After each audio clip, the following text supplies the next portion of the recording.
사람들은 안전한 곳에 살기를 원합니다.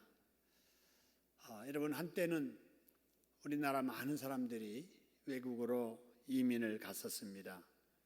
지금도 물론 가는 사람들이 있지만 이렇게 가는 이유는 우리나라가 정세가 불안하다고 느끼기 때문이고 우리나라보다도 더 안전한 곳이 있다고 생각하기 때문이지요. 그런데 이번 코로나19 사태를 겪으면서 보니 고국을 떠났던 많은 사람들이 다시 돌아오는 것을 보았습니다. 왜냐하면 안전하다고 떠났던 그 나라에서 살면서 이번에 코로나19를 겪어보니 오히려 우리나라가 더 안전하다는 것을 알았기 때문이지요. 여러분, 그 중에서도 세계에서 문명이 가장 앞선다는 유럽도 알고 보니까 안전하지 못하고요. 세계 최강이라고 우리가 알고 있었던 미국도 이번에 보니까 참 인종차별도 많은 나라, 몸이 아파도 병원비가 무서워서 병원에 마음대로 갈 수 없는 나라, 세계에서 총기 사고가 제일 많은 나라라는 것을 알게 되었습니다. 미국도 안전지대가 아니다는 거지요. 여러분, 그렇다면 가장 안전한 곳, 세이프 존이라고 하는 것이 어디일까 하는 거예요. 자, 그런 측면에서 오늘 본문의 말씀을 봅니다. 오늘 여러분 8절 말씀에 보면은 세 지역 이름이 나옵니다. 여기 기브아라고 하는 지역 이름, 그 다음에 어디죠? 라마, 그 다음에 어디죠? 베다웬, 다 지역 이름입니다. 이 지역들은 베냐민 지파에 속한 땅들이에요. 근데 이스라엘 전체로 보면은 가운데 부분입니다. 나라가 이렇게 분류되어 있지만 남북으로 이 가운데 지역에 있는 이 기브아와 라마, 베다웬, 이 지역에 많은 사람들이 모여서 살기를 좋아했습니다. 왜냐하면 지역도 높은 지역이거니와 여러분, 이스라엘 백성들이 외부로부터 공격을 받을 때 북쪽에서부터 공격을 받아도 바로 공격받지 않잖아요. 그 중간쯤 그곳에 자리를 잡게 되면 남쪽에서 공격을 받더라도 이스라엘의 중간쯤, 바로 그 당시에는 뭐 지금처럼 전자 이런 그 무기로 전쟁하는 때가 아니었고 사람이 맞부닥쳐서 싸우던 때였기 때문에 국경에서 멀수록 안전지대였잖아요. 그래서 많은 사람들이 이 지역을 선호했던 이유가 안전해서 그런 거예요. 북쪽에서 적이 쳐들어와도 한참 내려와야 되니까 중간이 안전하잖아요. 남쪽에서 쳐 올라가더라도 역시 가운데쯤이니까 안전하잖아요. 그래서 이 지역을 그들은 안전지대라고 정하고 그 지역에 주택을 지어놓고 아니면 별장을 지어놓고 살고 있었던 거지요. 여러분, 그런데 오늘 8절의 말씀을 보니까 자, 무슨 소리가 나며 그랬냐면은 너희가 기브아에서 뭘 불며 그러세요? 뿔나팔을 불며, 라마에서 뭘 불며? 나팔을 불며 그랬습니다. 여러분, 여기서 이 나팔이라고 하는 것은 전쟁의 소문을 알리는 소리예요. 그래서 나팔 소리에 따라서 여러 가지 의미를 담아서 불지 않아요. 우리 시골에서도 우리 시골에서는 오포라고 했는데요. 정오가 되면 울리는 그 소리, 시간도 알려주지만 때로는 소방대원들을 소집하는 이런 사이렌도 울리게 되고 또 간첩이 출현하면은 간첩이 출현했다는 그런 것도 알리게 되고 하여튼 그 소리의 높낮이 또 끊고 이어지는 그 간격 이런 것들을 이용해서 신호를 알리는데 이 당시에는 나팔을 불었지요. 근데 여기 기브아에서 뿔나팔 분다 그 말은 너희들이 안전한 곳이라고 생각했던 기브아에도 전쟁이 일어난다 그 말이죠. 라마에서 나팔을 불며 이것도 마찬가지예요. 라마가 안전지대가 아니다. 라마도 공격받는다. 그럼 베다네인은 어떠나? 역시 베냐민아 내 뒤를 쫓는다 할지어다. 원수가 네 뒤를 쫓는다라는 이런 내용이지요. 이걸 보면서 우리가 한 가지 깨달을 수 있는 것은 이 세상에 안전지대란 있어요 없어요? 없다는 거예요. 그죠? 코로나로부터 안전한 지대가 없습니다. 물론 지금 코로나가 환자가 하나도 발생하지 않는 나라들도 있습니다. 뉴질랜드가 며칠 전에 코로나로부터 안전지대라고 이렇게 발표를 했습니다. 그러나 거기에도 바이러스는 들어갔었지요. 대륙에서 너무나 멀리 떨어져 있다 보니까 또 외부 사람들 출입이 잦지 않다 보니까 코로나로부터 지금 안전지대이지 거기에 안 들어간 게 아니지요. 여러분, 코로나19가 발생했을 때 처음에는 중국에서만 있는 줄로 알았잖아요. 그런데 나중에 한국으로 넘어오더니 또 일본으로 오더니 나중에는 유럽으로 가더니 미국으로 가더니 지금은 유럽으로 가더니 전 세계에 퍼지고 있습니다. 그래서 이를 바로 팬데믹이라고 하잖아요. 이 전염병이 전 세계로 이렇게 퍼졌다라고 하는 그런 의미지요. 여러분, 이 당시 이스라엘 땅에 그러면 왜 이런 나팔소리, 전쟁의 위기가 찾아왔을까 하는 거예요. 자, 9절의 말씀을 보니까 이런 말씀이 있습니다. 뭐 하는 날에 그래서요? 벌하는 날에. 벌하는 날이 이르렀다 그 말입니다. 우리 하나님은 징벌하시는 하나님이십니다. 다시 말하면 갚으신다 그 말이죠. 하나님은 반드시 갚으세요. 우리가 이렇게 지금 신앙생활을 하는 것도 하나님의 갚으심을 믿기 때문에 이렇게 신앙생활을 하는 거예요. 기도하면 응답으로 갚아주시고, 수고하면 하나님께서 또 복으로 갚아주시고, 잘 믿으면 천국에서 상 주시고, 이런 것을 우리가 갚으심을 믿기 때문에 우리가 신앙생활을 하는 거지요. 근데 여기 말씀을 보니까 벌하는 날에 그랬어요. 하나님께서는 어떤 기준을 가지시고 벌하시는 거지요. 때도 정하시고 벌하시는 정도도 정하시고 이렇게 하는 거지요.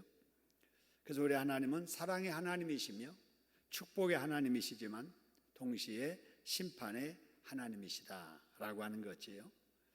그럼 이 하나님의 심판은 어디에 임하는가 하는 거예요. 여기 말씀 보니까 어느 땅이 황폐할 것이라 그래서요. 벌하는 날에 어디가 황폐할 것이라고요? 에브라임이 그랬습니다. 여러분, 이 에브라임은 북쪽의 이스라엘을 말하죠. 그러면서 왜 북쪽 에브라임이 황폐할 것이라고 했냐면은 하나님의 말씀하시죠. 내가 이스라엘 지파 중에서 반드시 있을 일을 뭐 했다고요? 보았노라 라고 하는 거죠.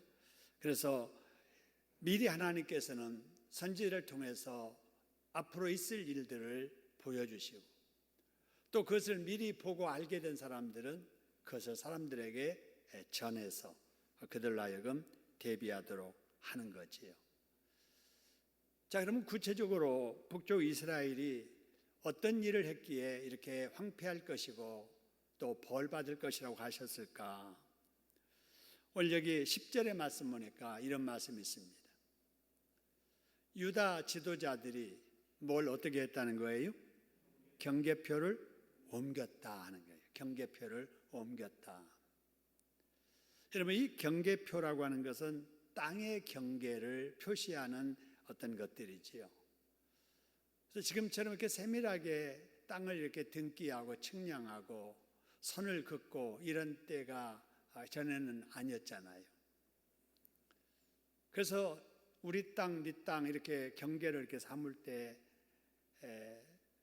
저쪽 바위로부터 이쪽 바위까지 하든지 이쪽 강 위, 그 다음에 강 밑에 이렇게 하든지 아니면 그런 특별한 것이 없으면은 큰 돌을 가져다가 그 경계에다가 심는 거지요.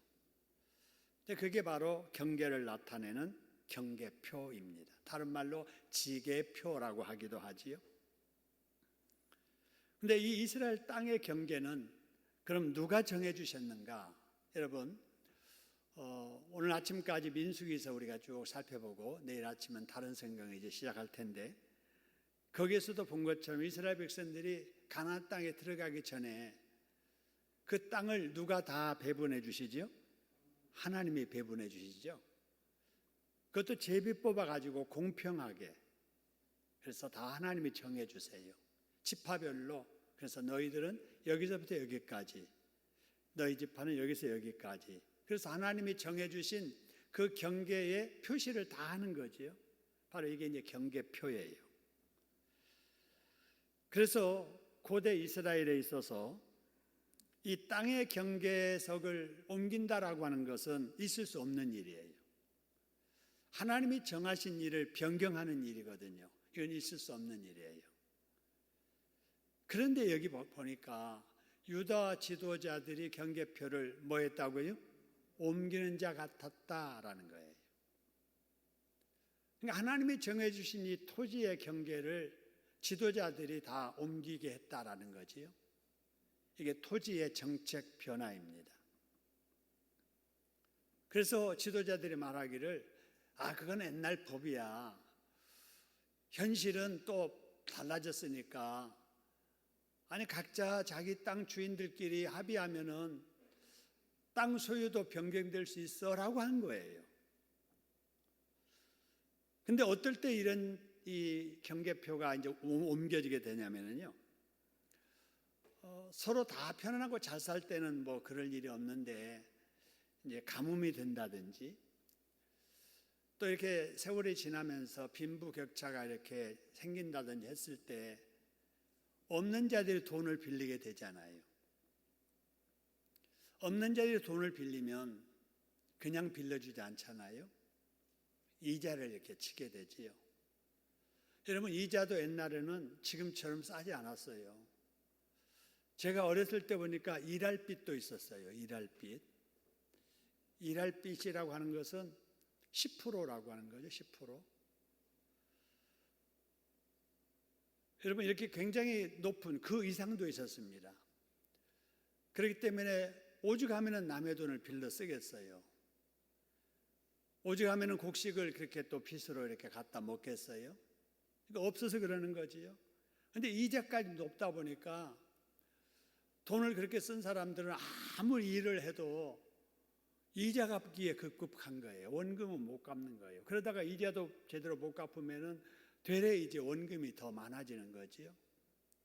그래서 몇 년 지나게 되면은 이제 그 빚 때문에 아무것도 못 하는 거지요. 그래서 몸도 팔아야 되고 또 땅도 잡혀야 되고 이렇게 되는 거지요. 가진 자들이 없는 자들을 이렇게 이용을 하게 된 거지요. 그렇게 됐을 때 가진 자들은 못 갚으면은 땅 내놔 그러잖아요. 그러면 지도자들이 다른 나라는 그러는 법이 있을지 몰라도 하나님의 나라, 우리나라에서는 그런 일 없어. 땅의 경계는 하나님이 정해 주신 거야. 그랬더라면은 아무리 가난한 사람들이 어려워도 땅 뺏길 일은 없잖아요. 근데 이 유다 지도자들이 토지 정책 변화를 한 거예요. 옮겨도 된다는 거예요. 여러분, 이렇게 하는 것이 하나님께 영광될 일도 아니에요. 그죠? 가난한 자를 위한 정책도 아니에요. 오직 그렇게 한 것은 누구 위한 정책이에요? 가진 자들, 부자들을 위한 바로 정책입니다. 그러면 이런 정책을 지도자들이 왜 펼쳤을까? 왜 이렇게 변화를 주었을까? 로비 때문에 그렇습니다. 옛날이나 지금이나 지도자들 옆에 돈으로 매수하는 일들이 있지요. 이렇게 좀 정책 바꿔주면 좋겠다고, 이런 법을 만들었으면 좋겠다고, 그 법은 우리한테 불리하니까 그거 통과되지 못하게 해달라고 이렇게 자꾸 로비하는 거예요. 지금도 똑같습니다. 약사들은 약사대로, 의사들은 의사대로 다 노비하는 거예요. 대기업은 대기업대로 노비하는 거예요. 근데 돈 없는 약자들은 노비도 안 되잖아요. 못 하잖아요. 그러니까 사회가 건전하지 못하면 계속 가진 자의 편에 유리한 법을 만들고 그런 정책이 생겨나고 세월이 그런 세월이 쭉 지나가다 보면은 빈부격차가 딱 벌어져 가지고 옛날 같으면 개천에서 용난 사람들이 생겼지만 지금 이 시대에는 그러지 못해요. 있는 사람은 계속 여유롭게 부유하게 살고 없는 사람은 대를 이어서 계속 그렇게 살아야 되는, 그래서 모든 것을 다 포기하는, 집 살 것도 포기하고 저축할 것도 포기하고 우선 있는 거 가지고 먹고 쓰고 노는, 여러분 이런 시대가 지금 우리 시대에 지금 나타나고 있잖아요. 근데 이게 이제 큰 문제예요. 그래서 이런 문제들을 지도자들이 바르게 해야 되는데 지금 여기 이스라엘의 지도자들이 그지 됐다고 말해요. 근데 오늘날도 똑같거든요. 오늘날은 더 교묘하게 그런 일들이 나타나기도 합니다. 그 결과 어떤 일이 있었느냐? 하나님께서 기뻐하지 아니하신 거예요. 그들의 나라가 안전지대가 아닌 전쟁의 위기에 봉착하게 된 것입니다. 여러분, 이 세상 안전지대는 없습니다. 여러분, 어느 국경선 떨어진 땅의 그 중간 부분이 안전하다고 아니라는 거예요. 하나님의 말씀에 순종하는 곳이 여러분 진정한 안전지대인 줄로 믿습니다. 그 어디나 하나님 모신 곳이 하나님의 나라 안전지대가 될 줄로 믿습니다. 그래서 하나님께서 맡겨주신 것은 하나님의 뜻 안에서 지켜야 되는 거예요. 하나님께서 땅을 괜히 제비 뽑아 나눈 게 아니잖아요. 하나님께서는 땅 주인이시잖아요. 땅 주이신 하나님께서 이스라엘 백성들을 공평하게 잘 살도록 땅을 분배하고 그 다음에 어떤 일이 있어도 땅의 경계는 옮기지 못하도록 그렇게 하셨는데 사람이 그것을 어기기 시작한 거죠. 그렇기 때문에 나라에 여러 가지 어려운 문제가 생기는 겁니다. 하나님께서 맡겨주신 것은 하나님의 뜻 안에서 지켜야 되지요.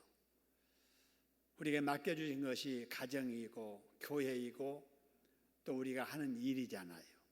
그래서 하나님께서 내게 맡겨주셨다 생각하고 우리 가정을 믿음으로 지키는 일에 우리가 힘써야 되겠고, 이를 위해서 우리가 이번 주부터 시작하는 우리 주동삼 소율의 문답을 가지고 우리가 가정 예배 드리는 이 일에 우리 모두가 동참할 수 있기를 소원합니다. 하나님이 맡겨주신 교회를 우리가 잘 지켜가야 돼요. 여러분, 여기 우리 교회 와서 누가 땅 차지하려는 사람이 없을지라도 아름다운 전통은 변질될 수 있거든요. 하나님 중심, 성경 중심, 말씀 중심, 하나님 중심한 신앙은 변질될 수도 있거든요. 그래서 어떤 일이 있어도 이러한 기본 신앙이 변질되지 아니하도록 우리가 힘써서 신앙생활을 잘해야 될 줄로 믿습니다. 하나님이 내게 맡겨주신 일, 사명으로 알고 이런 일들을 잘 감당해야 되겠다. 그런데 이스라엘 백성들은 하나님이 주시지 않는 곳에서 안전을 누리려고 했고 하나님이 허락하지 않는 일로 그들이 안전을 찾으려 했다라는 거지요. 여러분, 이런 교훈이 사사기에도 나오는데 여러분 기드온 아실 거예요. 기드온은 큰 용사지요. 사사지요. 그런데 그렇게 큰 용사였지만 그의 가정생활에는 하나님의 말씀에 순종하지 않았던 것 같아요. 그러니까 뭘 보면 아냐면요, 여러분 다윗은 아들이 17명입니다. 그런데 그 17명의 아들들을 다윗이 한 10여 명의 처첩을 두고 자녀를 낳았어요. 많지요. 10명 넘는 처첩을 거느린 거예요. 그 사이에 17명의 아들을 낳은 거지요. 근데 기드온은 아들이 70명입니다. 여러분 70명. 그래서 그가 거느렸던 처첩이 정확한 숫자는 안 나오는데 적어도 20명은 넘었을 것이다 라고 이렇게 학자들은 추정하고 있습니다. 다른 여자들을 많이 거느려서라도 아들 많이 낳으려고 했던 이유는 자식 많은 것이 그 당시에 능력이었기 때문에 그렇습니다. 근데 자신이 어떤 능력을 하나님의 뜻이 아닌 방법으로 얻으려고 했던데 문제가 있는 거예요. 그죠? 우리가 능력 있는 사람 되면 좋잖아요. 그런데 그게 하나님의 방법으로 얻어지는 능력이어야 그 능력이 복이 되지, 하나님의 방법이 아닌 방법으로 능력을 얻으려고 했던 거, 아들 70명 낳았는데요, 그 중에 아비멜렉이라고 하는 아들이 세겜 사람들과 이 야합을 해가지고 자기 형제를 다 죽입니다. 다 죽여요. 그 중에 한 아들만 거기에서 도망 나오게 됩니다. 그 아들이 요담이에요. 그래서 70명의 아들 중에 다 죽고 딱 하나 살아남습니다. 아까 거기 그 아비멜렉 말고. 그래서 요담이 그냥 허겁지겁 도망하는 중에 그리심산에서 세겜 사람들에게 이야기를 합니다. 그 이야기가 나무 이야기예요. 나무들이 모여가지고 자기 왕을 뽑기 위해서 이제 부탁합니다. 감람나무에게 부탁을 하죠. 그랬더니 감람나무가 말하기를, 나는 내 기름으로 하나님을 영화롭게 하고 사람들을 영화롭게 하는데 어떻게 내 하는 이 일을 버리고 나무 위에 서서 내가 왕이 되겠다고 하겠느냐. 나는 왕이 안 돼도 좋다. 내 기름으로 하는 일로 만족한다 하고 정중하게 거절하게 됩니다. 그저 이제 무화과나무에게 찾아가서 당신이 우리의 왕이 되달라고 이제 부탁을 합니다. 그랬더니 무화과나무도 그래요. 나의 열매의 단 것, 이 풍성하고 아름다운 실과를 두고 내가 어찌 왕이 되겠다고 할 수 있겠느냐. 나도 못한다 그래요. 포도나무에 가서 말하니까 포도나무 역시도 그래요. 그래서 이제 할 수 없이 왕감은 아닌데 이제 나무 하나 남은 게 가시나무니까 가시나무에 가서 당신이 우리의 왕이 되달라고 그러니까 기다렸다는 듯이 그럼 나밖에 없지 그러면서 내 그늘에 다 피하라 그런 겁니다. 그래서 이제 그 나무들이 가시나무 밑에 다 피했더니 거기서 불이 나와서 그 밑에 피했던 사람까지 다 불살라졌다라는 이야기예요. 이 이야기를 구사일생으로 살아남은 요담이 와서 세겜 사람들에게 이야기한 거예요. 이 이야기의 본질이 뭐냐? 뭐 하려고 이 이야기를 하느냐? 정권을 잡기 위해서 형제까지 다 집단 살해한 아비멜렉의 잘못을 우화적으로 지적을 한 거지요. 그리고 또 한 가지는 하나님의 백성들이 이 땅에 존재하는 그 이유가 남을 편하게 하고 남에게 기쁨을 주기 위한 존재여야지, 자기의 야망을 이루기 위해서 남에게 피해주고 사람까지 죽이는 그런 못된 짓을 하면 안 된다라는 것을 보여주기 위한 겁니다. 여러분, 이런 교훈을 통해서 우리가 알아야 될 게 있습니다. 우리도 마찬가지예요. 여러분, 우리가 어떤 위치에 있든지 지금 나의 나됨이 하나님의 은혜인 줄로 아시기를 소원합니다. 그리고 내가 맡은 일이 얼마나 소중한 일인가를 기억을 해야 돼요. 그래서 분에 넘치게 사람 앞에 높아지려고 그렇게 하면 안 된다는 거지요. 나의 나됨을 하나님의 은혜로 알고 내가 어떤 위치에 있든지 다른 사람에게 유익을 주고 하나님께 기쁨이 되게 살아가는 것이 진정으로 복인 줄로 믿으시기를 소원합니다. 그리고 우리가 교회에 소속해 있잖아요. 내가 맡은 직분 충실해서 우리 하나님의 교회를 유익되게 하는 내가 되어야 될 줄로 믿습니다. 그래서 하나님께서 내게 주신 귀중한 것을 잘 지키면서 그것으로 교회를 유익하게 하고 다른 사람에게 덕을 끼치며 살려고 해야 되겠다.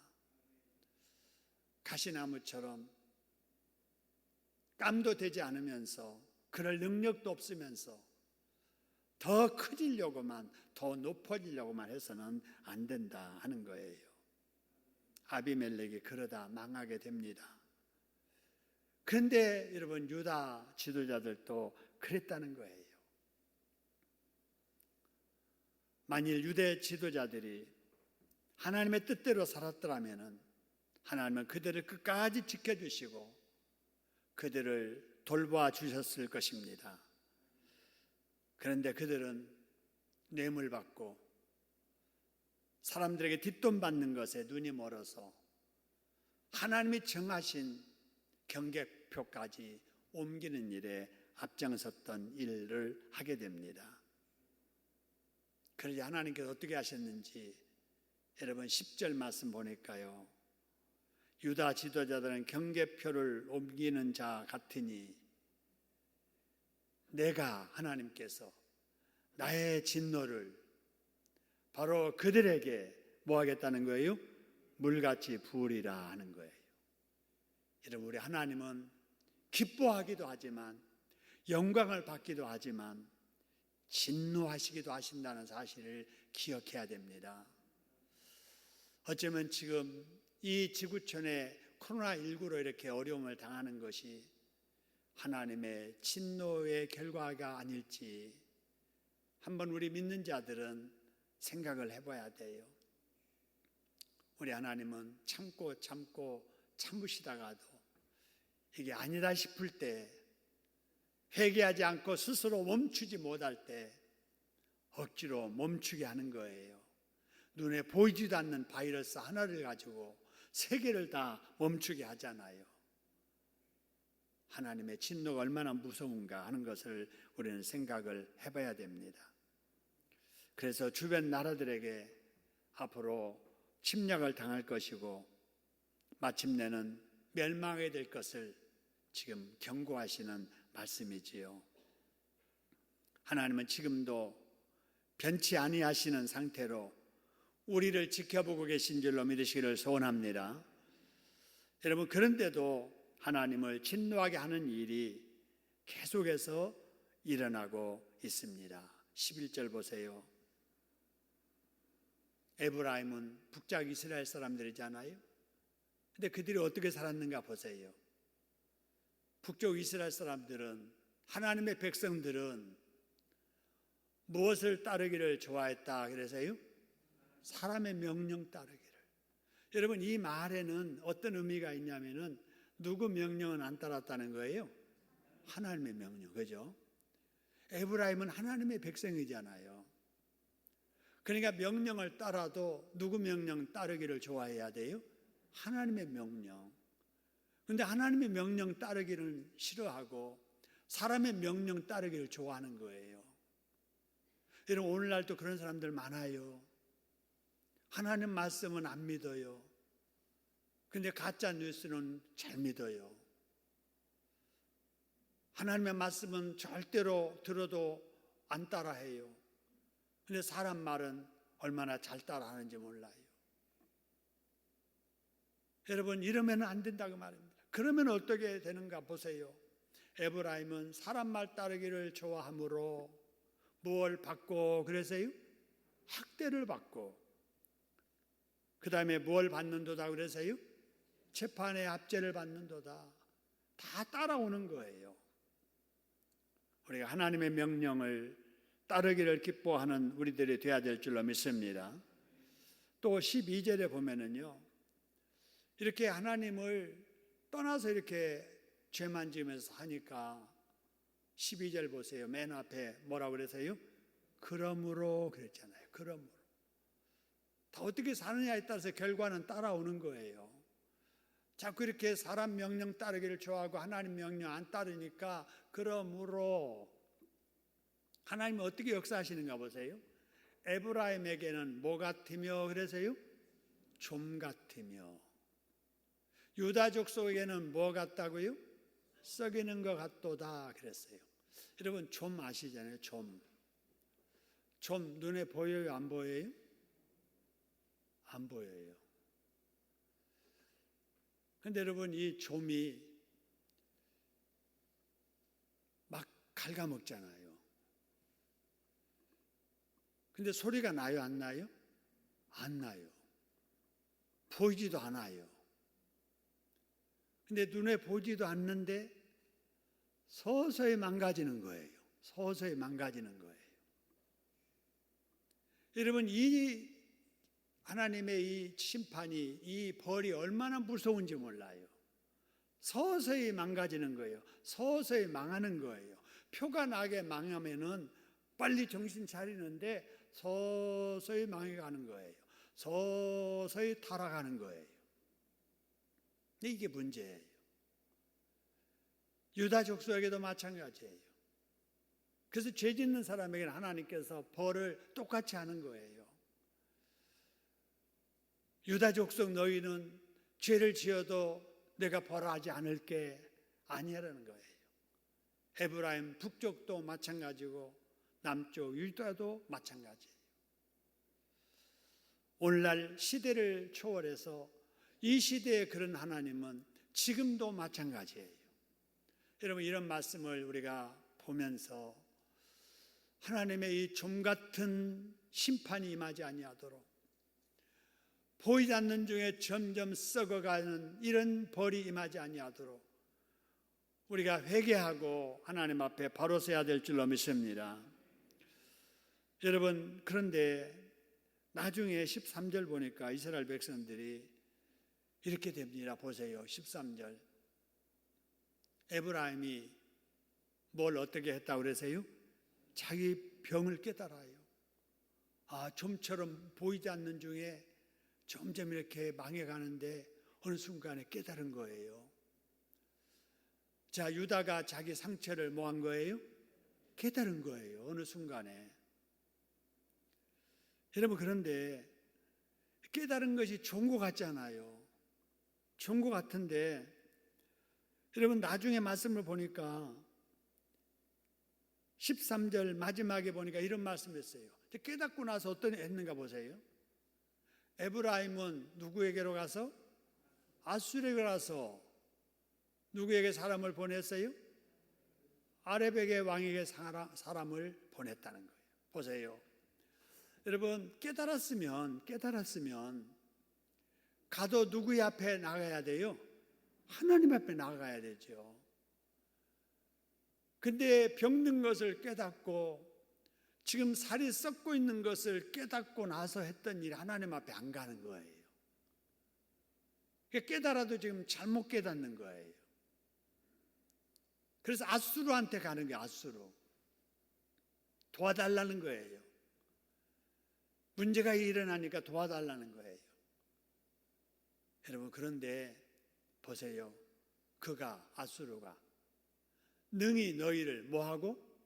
고치지 못하겠고 너의 상처를 뭐한다고요? 낫게 하지 못한다.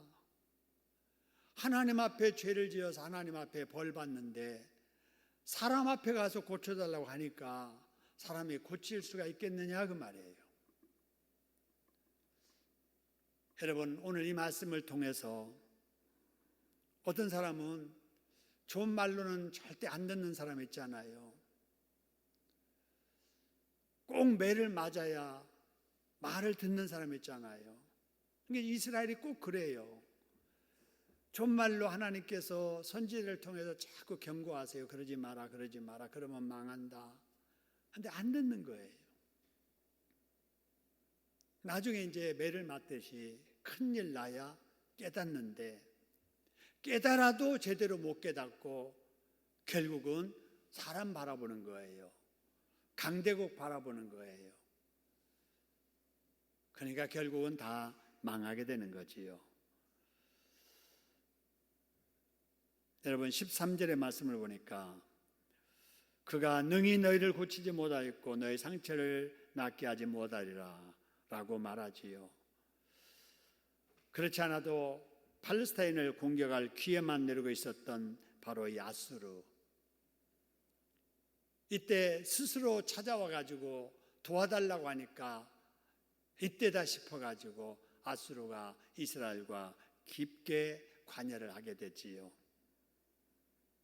길에서 만나더라도 모른 채 하고 지나가야 될 이러한 상대를 순진하게도 어려움이 있으니까 사기꾼에게 찾아가서 도와달라고 부탁을 한 거예요. 이스라엘이 이때라도 아수르를 찾아갈 것이 아니라 하나님을 찾아갔더라면 하나님은 그때에 이스라엘을 용서하고 벌을 면했을 것입니다. 그런데 이스라엘은 그러지 못했지요. 하나님께 기도할 마음도 없었고 잘못한 거 회개할 마음도 없었습니다.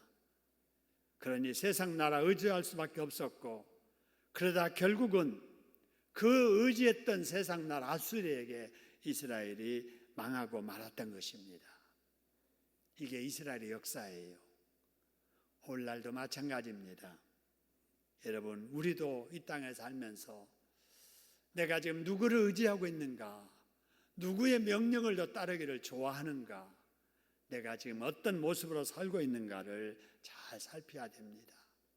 특별히 이 어려운 때에 하나님 앞에 우리 자신을 돌아보는 기회를 삼아야 될 줄로 믿습니다.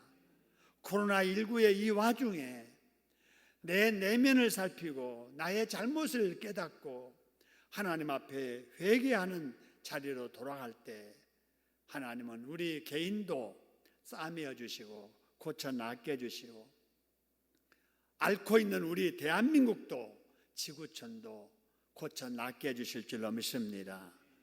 인간의 지혜로 해결될 일이 아니에요. 물론 우리가 과학과 의학을 의지해서 백신 만들어야 되지요. 치료제 만들어야 돼요. 그런데 그와 동시에 해야 될 일은 그 일은 과학자들한테 맡기고 우리 믿는 우리들은 우리 하나님 앞에 엎드려서 회개하는 기회를 삼아야 될 줄로 믿습니다. 그래서 하나님 앞에 바르게 설 때 바르게 선 우리로 인하여서라도 하나님 우리 나라를 지켜주시고 우리 지구촌을 하나님께서 긍휼을 베풀어 주실 줄로 믿습니다. 이런 지혜가 오늘 본문의 말씀을 통해서 저와 여러분에게도 있어지기를 주님의 이름으로 축원합니다. 우리 합심해서 한번 기도하지요. 과거